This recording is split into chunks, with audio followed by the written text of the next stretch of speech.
Welcome back to another episode of the Diary of a CFO podcast, the space where you will find real world insights to become a better leader and be better at life. I'm your host, Wasia Kaman, and today I'm so delighted to have with me a special guest, Amy Sulgrove. She is the founder of Talent Executives, a recruitment firm that prides itself in not only finding top tier talent for its company clients, but also provides comprehensive career support for job seekers, including resume crafting, interview success coaching, and career consultation. Welcome to the show, Amy. Thank you so much. Thank you. I'm happy to be here today. Thank you for having me. Of course, of course. I love your content on LinkedIn. And so I'm so glad we get to have this conversation today. But before we get started, would you please tell us about your career journey to where you are now? Sure, absolutely. I actually was the national recruiting manager for a major financial services company in the US, moved into outside sales for a while. And honestly, I truly missed the hunt. We've often been described as a sniper, and Mm-hmm. that's what I truly love. I feel like recruiting is a puzzle and it's finding the very best fit, not just the person that's looking for a role. In 2018, I founded Talent Executives and got back to what I truly love. That's amazing. And when I checked your website, there was something that caught my eyes was we don't just fill positions, we solve hiring problems. You know how recruiters have a lot of bad rep, but you obviously Yes, don't. So mind sharing what makes you guys different. absolutely. I'll sum it up with the word relationships. Mm, And that is truly our core. So, building a relationship, a partnership, treating people the way that we want to be treated, it all boils down to communication and respect. That's really what we're based on. So, in a world where we feel like you're submitting a resume and it ends up in a dark hole somewhere, AI is probably screening it. Maybe recruiters look at it, you're not sure, but all you know is that you're not getting the interviews, you're not getting the calls. What would you advise candidates in that situation? So, as far as AI screening applications, you're definitely going to want to make sure that you use standard job titles. And what Okay. I mean about that is oftentimes a company will have a unique way to craft a job title or a unique title for you. Use a standard job title. Recruiters will be searching off standard job titles. You also Mm, want to make sure that you have your qualifications updated. So, let's say you're looking for a CFO role. My suggestion would be go out and look on LinkedIn at different CFO roles. Make sure that if there's qualifications in those roles that you do not have listed on your resume or on your LinkedIn, but you actually have, make sure to update that. Those are going to be key skills that recruiters will be searching for. In addition to that, make sure that you're showing clear value by using metrics wherever mm. appropriate or wherever available. What I mean by that is percentages, whole numbers. Those are things that recruiters will actually scan and those items pop out. So Mm. numbers are huge. And in addition to just submitting your resume into quote the black hole of resumes, I highly suggest that after you submit your resume, you search for the hiring manager or the recruiter. And Mm. there's tools that you can use to actually find their email addresses, email them directly. And when you email them, don't submit a cover letter that's 3 paragraphs long attached with your resume. People aren't going to read that these days. There's so many applicants and so many candidates. Keep it brief, keep it simple. Send an email, maybe 3 or 4 lines introducing yourself and thanking them for the opportunity to present your email or your resume and present your resume to them in an email. Nice. There's great websites out there as Hmm. well as Google Chrome add ins that you can use to find the email addresses of the hiring managers and of the recruiters. Great tips. Thank you so much. Now, what are some of those websites so we can make a list as we go? Absolutely. Some of the websites that I love to use, Signal Hire is probably my favorite. It's actually not a website, it's a Chrome plugin, but it Mm. allows you for free 5 credits per month of email searches. And even Oh, it wow. actually also finds phone numbers, but I probably would not be calling the individual. I would probably Hmm. send them an email. A few of the others are Hunter.io, Okay. Clearbit Connect, Uplead, and Rocket Reach.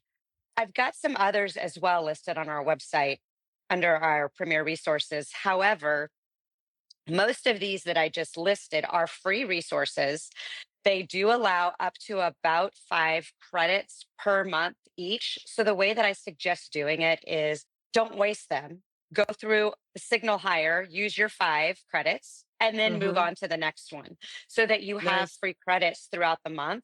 But the job seekers that we coach have been completely floored at even realizing that this is out there because they had no idea. They were constantly sending their resumes to the black hole, and now Yes. they can actually follow up and use a process. So really just even walking them through a clear process of how to apply for jobs, not just, slinging their resumes right and left and throwing them into the black hole, but Mm-hmm. actually being more intentional about who they're sending it to and what roles they're applying for has been game changing.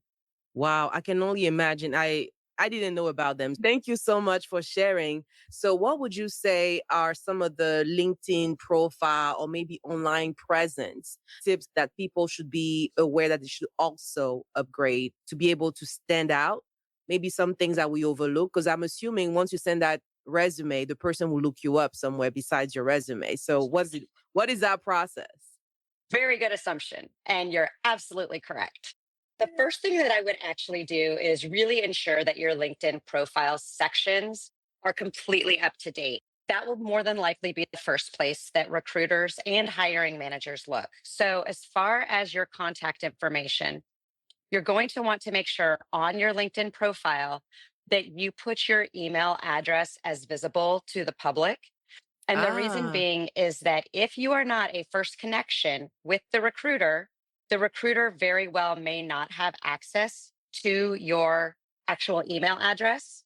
And they only have a limited number of in-mails that they can send on a monthly basis. So I highly suggest that your email address is set to public. And that is not just when you apply for a position, but there's mm, recruiters that are searching. You might not even know the role is open. However, you might be perfect for it. And a recruiter may reach directly out to you, but be unable to because they don't have your email address. So make mm, sure that you set your email address to public. Also, your headline. Your headline is right below your name. Keep it simple and solve a problem. Let people nice. know what you do. Don't make them have to read through your entire profile to understand what you do. So explain the problem that you solve. In your about section, which is just below that, only the first 2 to 3 lines are seen without clicking on it and expanding it. So make sure Mm, those first 2 to 3 lines are impactful. Make sure that they're not fluff. Make sure that they actually have meaning and that it allows the recruiter or the hiring manager to want to click and expand it and read more about you. That nice. particular section really should be about you, not necessarily about the company that you work for, but what is it that makes you different and unique? As far as location, be specific. Do not just say United States. Recruiters will be searching by location. Put a major metroplex, put something in there that if a recruiter is searching, they don't overlook you because they have no idea where you even are. Oh, wow. Along with that, make sure that you are focusing on getting your LinkedIn connections built up to at least 500 people. This Okay. shows recruiters that you're truly a known quantity and that you mean business and that you are experienced, that you're not brand new to networking and brand new to the job world. Above all, keep your LinkedIn profile updated. And the reason I say this is that many people focus on updating their resume, but they don't necessarily update their LinkedIn. And what most people don't know is if you apply for a role through LinkedIn by submitting your resume, a recruiter will actually see your LinkedIn profile before they even see the resume. So, what I mean by that is you submit your resume, your LinkedIn profile comes up, and we actually have to go in and click your resume in order to download it and open it. If your LinkedIn profile does not look impressive and does not show us what you do, we very well may not take the next step to download your resume and open it up. So make Wow. sure that LinkedIn profile, especially if you're applying through LinkedIn, is up to date. Wow. Wow. That's so eye opening. Thank you so much, Amy, because I'm so grateful to have you here because we often only see things through our lenses and we don't see what you see on your side as a recruiter. So thank you so much for sharing these gems. So my next question has to do with candidates who want to apply for senior leadership roles. So a lot of time you will see someone's career, they were like staff accountant one, two, three, then senior, then one, two, three. And so, how do you stand out to show that you are next level ready for recruiters? Because sometimes you have to present candidate that may not have those titles before, but want one of those roles. We do this all the time. Part of our company actually writes resumes and LinkedIn profiles. And so when we Nice. do that, we actually interview the candidate and get a really good understanding not only of what they've done in the past, but what they're looking to do in the future and what that next level, what that next role is. And we Mm-hmm. write the resume towards that. So keep in mind that although a resume is a listing and an understanding of what you've done in the past, a summary, it should Mm-hmm. also be written towards what you want to do. It should be a summary of what you've done in the past, but you should not stop there. It really should also be a focus on what you want to do in the future. And so that first paragraph in your resume really should list and give a very good summary of the transferable skills that you have leading you into the next role. I always say simple things that people overlook, especially if they're going into a higher level role, but really any role, make sure that your resume and your LinkedIn profile are in proper tense. It drives me crazy when I look at resume or LinkedIn profile and they just added the new role to it, but they did not change the tense of the role prior. It's not past tense. It's still present Mm-hmm. tense, but it happened previously. And that those are Mm-hmm. simple things that you need to make sure that you are showing yourself as organized and paying attention to detail because if you're not paying attention to the detail of how you present yourself, you're definitely not going to be paying attention to the detail in a company. Wow. Ensure your formatting is consistent throughout your entire profile and resume. Use numbers, use data, and use metrics. Those are gold. Make Okay. sure that you have any recognition awards listed. Sometimes people think it might not be a big deal, but they are. So make sure that you're listing the recognition, the awards, even list team development and promotions. All of those will really add to the executive presence and showing the attention to detail, which is key. Nice. Now, in terms of executive presence, I feel like it's a term that is often used, but we don't really know what it really means. How does it show, not just in the person resume, but also how they present themselves in an interview? Absolutely. You would be surprised that I've actually interviewed people that have had a ball cap on. I've interviewed people that maybe have a sweatshirt on. It's really interesting. The way that you show up for your interview truly shows the way that you're going to show up in your work. And I Mm, firmly believe that. So, not only the way that you show up to your interview, but the way that you follow up from your interview. A okay. candidate that follows up before the end of the day in an email will absolutely be ranked higher than a candidate that does not. So, especially if you're neck and neck with another candidate, make sure that you're following up at the end of an interview or after the interview. Make sure Mm-hmm. that you put in a key point that was talked about in the interview. Do not just send a generic thank you letter, make it Mm-hmm. personal. The other thing, and I know you touched on this earlier, is a Google search. Before somebody's hired, they will most likely be vetted through social media these days. And when Mm, that happens, you want to make sure that you're showing up properly in, let's say, Facebook, Instagram, and absolutely your LinkedIn profile photo. I once had somebody apply to a position and they had a picture of themselves in a bathroom ah. as their LinkedIn profile picture. Don't even put that on Facebook as a LinkedIn or as a Facebook profile picture. Make sure that you are showing that you have professional presence throughout social media. And I would absolutely watch what you're posting. Wow. Yes, let's dive into that one. What you posting? So again, if we're thinking about candidates that either want to be next level ready or candidates who are already at those level, what kind of things should they be posting? What tone? Like what's the right sauce, the right The balance? secret sauce. The secret sauce. I think we often tell our children that they need to surround themselves with the people that are positive influence and Hmm. that don't give them a negative connotation. So it's the same thing with adults. It's the same thing with work. You want to be surrounding yourself with a similar network, with the type of people that you want to work with. If you Hmm. want to potentially take a CFO role, start networking with people in the CFO Alliance. Hmm. Start attending events in your area, whether or not they are in person. And if you don't have in person events, do virtual events. But truly building that network and connections is key. You never know where that connection is going to lead. And True. one person at an event can truly be life changing in terms of where that relationship's going to go and what opportunities it might lead to. So I would Nice. highly suggest posting about networking events that you're attending, posting Nice. about speaking engagements that you're attending, posting about relevant information in the industry that you're in. Anything to add value, to add education, and to show people that you're part of that community. Nice. And I think it goes back to what you said earlier about having 500 plus connections. So, why that specific number? What is a realistic goal to do it so you don't feel like you spam or trying to bug people? Like, what are some of the ways to make it easier? Because networking can feel awkward. It can feel awkward. The great thing is though, is that once you get into it, it almost feeds itself and it becomes something that you're addicted to in a weird way. It's a positive addiction, I guess. But when I say, 500 plus connections, I think that if you at least have 500, you at least look like a legitimate candidate. As far as adding those connections, I would start with adding those people that you've worked with in the past. Hmm. LinkedIn offers great opportunities for suggestions with alumni from your colleges, people that you potentially worked with, people in the same industry. So Hmm. start using the LinkedIn connection Suggestions. suggestions and continue to build.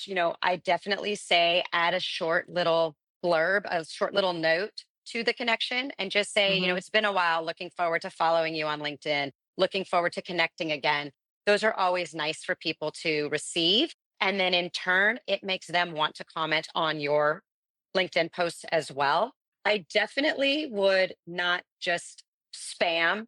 Make sure that the connections you make are meaningful connections through LinkedIn and people that either you can help or they can help you, and that you can actually build a business relationship with. It's not Nice. about quantity, it's about quality. Nice. I love it. What I'm gathering for this, so I updated my resume. I made sure that it had the qualification I needed. I'm building those connections, but then I still may not have the experience, maybe that a role may be looking for. So, what type of projects or recommendation would you give someone that's really trying to accelerate their career? I personally would suggest meeting with your manager, taking on additional projects. There's also networking communities built around different industries and getting involved in those, whether or Mm, not it's being a board member, whether or not it's heading up a committee, whether or not it's taking on special projects with your company, with your church. Many, many industries have opportunities and also potentially getting some additional certifications. Certifications are available in almost every industry. Taking additional courses that you can take in multiple industries that mhm. don't take a ton of time, but truly offer a ton of opportunity. And so, again, it goes back to the networking and finding people that you can potentially get opportunities with. Nice, nice. And so when you think about what is actually on the resume, what do you actually say in those networking? What are some of the things that may make you look smaller than you should be, or some of the things that may hinder your credibility when you show up in those networking events, when you show up on LinkedIn? Like, what are those things that you may not realize are hindering your credibility? Absolutely. A lot of people talk about team, and team is great. Absolutely. Collaborating with your team is great, but don't minimize your personal worth and don't minimize what you personally have done. So, Hmm. talk about yourself, talk about what you've brought to the table. When we do an interview, when we are networking, we don't want to necessarily hear about what the entire company has done or what the entire team has done. We want to hear about what you were able to do and the Mm. metrics and the numbers that you were able to achieve. Absolutely talk about that. So people want to know Yeah. what you as an individual bring to the table. Like what could be a good example of that? Because I think it's a problem. We women often struggle with. We do, but we also have so many achievements in so many areas of life. And it's about the transferable skills as well. So, talking about women, I know this is kind of pivoting. Hmm. However, there's a lot of women that have been looking and are looking at coming back into the workforce after they've taken time off with their children. And Hmm. they feel like they don't know where to even begin. There's so many transferable skills that they have had raising their family, working on finances. The list is very long, and it's a Hmm. matter of pivoting those transferable skills into a role that uses the same skills and getting an opportunity. So there's women all day long that we've worked with that it's amazing when they think about what their resume is. And then we really work through talking about all of the skills that they've gained. And all of a sudden they look at a resume and they're like, wow, I had no idea I even did all of this. It's a matter of the way that you present yourself as well, like you were talking about. And I post on it all the time, but I truly say that networking is a game changer. It is. I mean, it changed my life because a couple years ago, I was posting on LinkedIn, connected with somebody at the AICPA. They invited me into an invitation only event. And there I met a lady and actually a group of ladies. We did our finance sisterhood. And one of them connected me with a person who connected me with your person, connected me with your recruiter, who led me to a VP role and now a CFO role. And it all started a couple years ago, like you said, hanging out with other CFOs, making those connections in real life at those events. You really have to be out there for those opportunities to come your way. But then my husband is an introvert. So he's like, Wasia, it's easy for you because you're an extrovert and you feed off people energy, you suck our energy, and you're like, yes, let's go. When you think about introverts, it's hard. Like, what advice may you have for them? Because it is something that's needed. And it is hard. And I'm an extrovert, but even myself starting to go to the networking events, it's a struggle. And you get to the parking lot and you It think, is. do I really want to go inside the door? Maybe I'll just turn around, but I don't feel turn the around. same. Yes, go inside. And you know what I suggest? Take a sidekick with you. Take somebody that is your buddy, your networking buddy, and attend events together. And to Nice. me, I feel like when you do that, don't stick together the entire time, walk the room. But when you get into an awkward situation and you look around and there's nobody next to you that you know, and there's nobody that you can talk to, go back and find your home base. Find the person that you brought with you and connect with them, and then they'll introduce you to people that they met at the event. And truly what ends up happening is the more events that you go to, the more people you see over and over, and you start building relationships with them. And before you know it, you know, 5, 10 people in the room, and it Mhm. doesn't feel like an awkward situation. I definitely suggest finding that sidekick that will go with you and using that buddy as a home base. Yes. Oh, I love it. I love it. We'll use a buddy because I myself, extrovert, yes, I go to event and I'm tired. I recently attended a conference in LA, and by day 3, I was like, I want to be home. I want to be in front of the computer, in front of spreadsheet. I want to see Excel. Like I didn't Yes. want to see people. I don't want to talk to anybody. I know. I hear you. I hear you. It But is the buddy hard. really does work. I think it's a game changer, especially when just getting out to network. And the other thing Mhm. is your buddy can also be searching to figure out what networking is available, what networking groups have come up, et cetera, and opportunities. And so the two of you can sit down, have coffee, and share notes as far as what events you're going to be going to. And it really is nice Nice. to really have a partner in crime when you're going into these events. That is such a great tip. Thank you so much, Amy. Now, what would you say are some of the things that, in general, we're thinking about AI taking over jobs and things like that? What have you seen in the recruiting space? Do you see a higher demand for people, or is it the same as before? Like, what have you been observing on the market? Sure. You know, I think it changes a little bit throughout the year. We are seeing a hiring increase right now, which is great. Nice. Earlier this year, we did see a deficit in technology related roles. They're still not to the levels that we'd like to see them at, but they're starting to come back some. In addition to that, healthcare has been on the rise. So Okay. healthcare, yes, AI is going to help in definite ways with healthcare, but we still are going to need the nurses. We're still going to need the doctors. We're still going to need physicians, et cetera. And so Mm-hmm. healthcare truly, especially as our demographics are living longer, people are Yes. aging and living longer, the healthcare world has definitely skyrocketed. There's multiple different industries. Hospitality has actually increased as well. Finance, there's a shortage of accountants right now. I'm sure that Yes. everybody's heard about that. Accountants do need to go to school longer than the average person, and sometimes the compensation is not there. For that reason, we are actually seeing a high demand in that particular area and not as many job seekers as we'd Oh, like to wow. see. So that's definitely an area that we in general overall are going to need to start tapping in and figuring out how we can entice younger aged individuals to go into the accounting profession. That's a big debate right now because I think it was 75% of CPAs are currently retiring and there is like almost no replacement.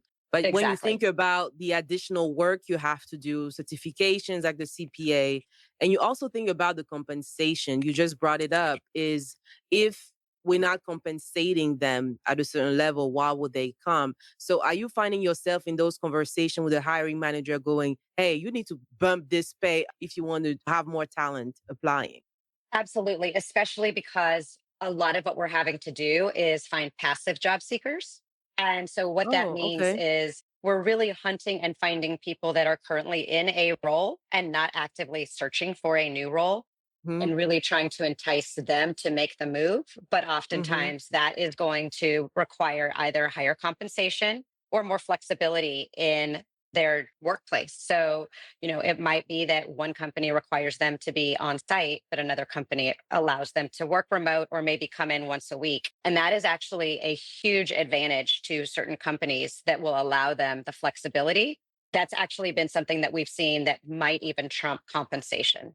Really just kind of thinking outside of the box and honestly having a conversation with the individual as well to find out what they want. So it's not just Mm-hmm. about what the company wants, but what is it that would make them want to make the move? Oh, I love it. I love it. Thank you so much for sharing it. It's so good to see outside of my spreadsheets and the systems to hear what's going on. And I'm sure the audience will be so grateful to you for being on the show. So thank you so much, Amy, for joining us today. Thank you so much, Vasia, for having me. I appreciate it. Of course. See you later. See you later. That's it for today's episode of the Diary of a CFO. Thank you so much, Amy, for being with us and sharing such great insight into the job market these days and what you're doing. So, if you're listening and you are looking to fill a key executive role or building out a growing team, Amy's team is always seeking for companies that value long term partnerships and are committed to finding talent that aligns with their culture and business goals. So, reach out to her either via LinkedIn or on the website at talentexecutives.com. If you enjoyed the show, don't forget to leave a review, subscribe, and also share with your family, friends, and colleagues. If you have any topic you'd like me to cover in the future, you can email it at ask@thediaryofthecfo.com. Again, the email address is ask@thediaryofthecfo.com. See you soon.